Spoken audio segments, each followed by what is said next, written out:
Ո՞նց է։ Ամուր։ Մենք էլ ենք ամուրս մարտական։ Ես որպես մայր ձեզ ասում եմ, պատերազմ չի լինելու։ Իմ տղան հաջորդ իշխանության ժամանակ գնալու է բանակ եւ արժանապատիվ ծառայելու է իր հայրենիքին, ինչպես բազմաթիվ մեր տղաներ եւ վերադառնալու է տուն։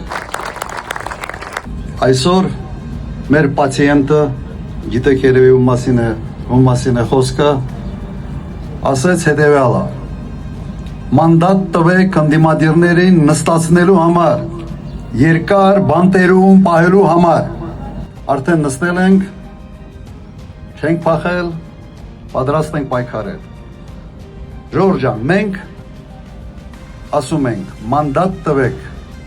երկիրը կառուցելու համար, երկրի անվտանգությունը ապահովելու համար, ժողովրդի բարեկեցությունը ապահովելու համար, մեր ինքնությունը պաշտպանելու համար,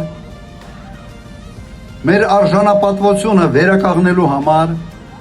մենք ասում ենք այս սրա համար ենք մենք մանդատ ուզում։